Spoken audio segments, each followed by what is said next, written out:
আমাদের এখানে শিবের গাজন, আমাদের এখানে গাজন একেবারে অন্যরকম। দেখুন, আপনারা কেউ দেখেছেন কি এই রকম গাজন? এখানে গাজনের দিন ঠিক করার পরেই রাজাভাটা হয়। রাজাভাটার পরে সকল পাড়ার ঠাকুরদিকে আমন্ত্রিত করা হয়, মানে রাজাভাটা বেড়ায় আর কি।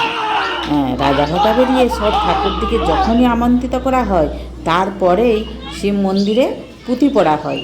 পুঁথি পড়ার সাথে সাথে সকল গ্রামের ছেলেদের মাথায় ভর নামে। ওই ভর মাথায় করে আর পুরো চান করে রাস্তায় হাতে যা থাকবে, হাতি ঘোড়া যে যার হাতে যা কিছু থাকবে সেই নিয়েই কিন্তু মন্দিরের সামনে ছুটে। কেউ ঠাকুর থেকে ঠাকুর নিয়ে চলে যায়, কেউ ঘণ্টা নিয়ে ছুটে, কেউ আবার গাছ নিয়ে ছুটে, কেউ ত্রিশূল নিয়ে ছুটে। মানে সে এক দেখার ব্যাপার। আমরা তো প্রতিদিনই বিকালে রাস্তা দিকে দাঁড়িয়ে দেখি, সত্যি খুবই ভালো লাগে। হ্যাঁ, আপনারা যদি না দেখে থাকেন চলে আসুন বাঁকাদয়ের গাজন দেখতে, খুবই আনন্দিত হবে।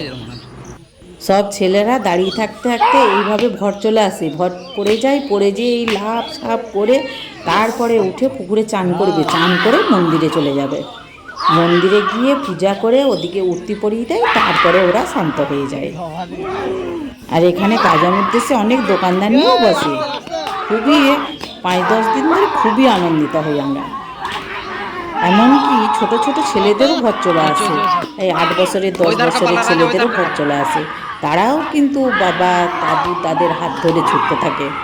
ওই দেখার জন্য আমরা রাস্তা ধারে গিয়ে বসে থাকি। আপনারা সবাই চলে আসুন আমাদের এখানে গাজন দেখতে। আবার দেখা হবে নতুন কিছু ভিডিও নিয়ে মমতাজ কিচেনে। এখানে গাজন কিন্তু দেখার মতো, প্রত্যেকের বাড়িতেই প্রচুর আত্মীয় স্বজন আসে।